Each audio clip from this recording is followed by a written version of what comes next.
So you can hopefully see there's a motor there, nothing happening there at the moment. And I'll tell you what, I'll move my water just away from the electricity. There we go. Okay, so being a maniac, we'll put it to maximum speed and press go. And you see it gets up to speed very nicely. Because I'm also, keen to demonstrate how good these are, I can throw it into reverse as well straight away. So it just goes the other way. So you can imagine this is quite good as a, spindle drive or something from a machine tool. Slow it down, get it going fast the other direction. And of course we have speed control. You should be able to hear the PWM.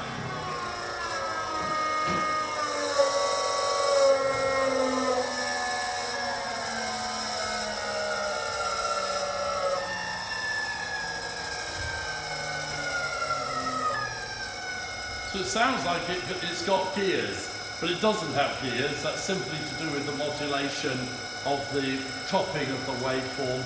You can look for that other video to see that.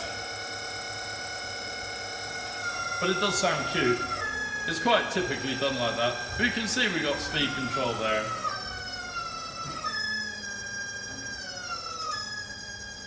Let's see how much torque we can get at standstill.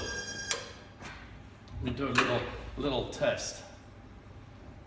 Which way is it going to go? It's going to go that way, so I'm going to reverse direction. Okay. So I'm going to try and hold it down. Couldn't do it. Couldn't do it. So it's got a reasonable amount of torque at standstill. Where's that coming from? Remember, we've got the resistance of the stator R1, which we haven't accounted for in our analysis so far. What we can set on here is a boost voltage on pot 9, which I believe is that one there. 1, 2, 3, 4, 5, 6, 7, 8, 9. So I'll turn that down. Oops. Oops. Oh, so maybe I turned it up. It seems to be quite good. Maybe I'll turn it the other way. No, that must be maximum. I'll turn it right down. Okay. Ah, there we go. So here we haven't got enough volts to take away. Okay? Because the equivalent circuit scales quite well with frequency. It's volts proportional to frequency, except when you get down to very low frequency, there's not enough volts to overcome the resistance because we've got to get that current in there. We've got the stator resistance. So it's not producing any torque there. So what do I do? Well, I put some boosting in, and that's the knob I'm twiddling there. I twiddle the boost, and that will get the current up and get the torque up. It does run fine. You don't need the boost, to run and to get, once you're up at speed, that little boost doesn't matter. So we'll just go back, so I can stop it there. Oops. We'll just put the boost back on, and as before, I shouldn't be able to hold it, hopefully. Just press go. Oh, I can still hold it. It's getting a bit harder to hold. Let's put a bit more boost on. Oh, took away. Okay, so lots of torque at standstill. Let's put maximum boost on. Just to really thrill myself. Oh, okay. That's got quite serious torque. I'm going to hold it really tight this time, okay? Oh, okay, got you bugger. So that's got quite good torque on it, as you can see. I can just about turn it. Oh, it's easy with 2 hands. But it's not to do with lots of frequency, that's to do with lots of current at standstill. That's very nice. Okay, another little demo we need to do. Let's get that up in speed. We can change.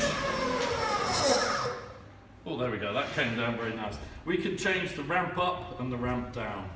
So we can reduce those back.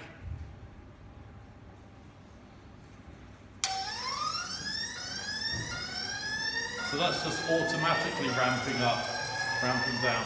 We want the thing to stay on the nice bit of the torque speed curve. Depending on our inertia, if we were to ramp the frequency too fast, we would come off the top of the torque speed curve, right? You'd be cranking up the frequency too high, too fast. So you can adjust the ramp up. This is fully reversible. Well, this is not reversible, but you can also adjust the ramp down. So I've asked for a different direction now, and it's just slowing down gently. We have to take energy out of the inertia.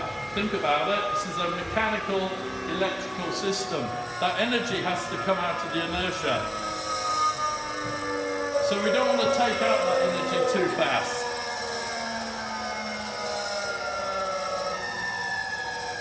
So these things are adjustable.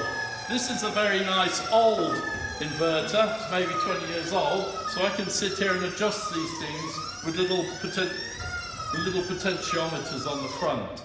Okay, but a modern drive, you would set it up with a little software interface, you know, little buttons to press, but that's going to be really tedious, isn't it? Whereas I can just come along and twiddle the knobs. So let's crank the ramps back up. We'll have it accelerate as fast as possible.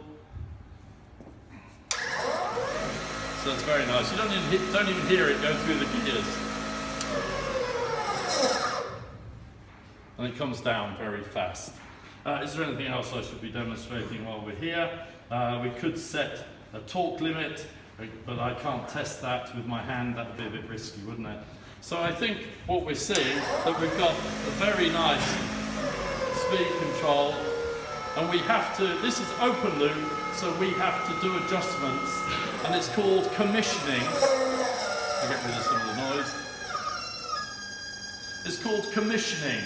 So we know we bolt this into something mechanical and we set it up. We set up the initial torque, we set up the ramp rate to work against the inertia. The ramp up is different from the ramp down. I'll turn it off. Thank you.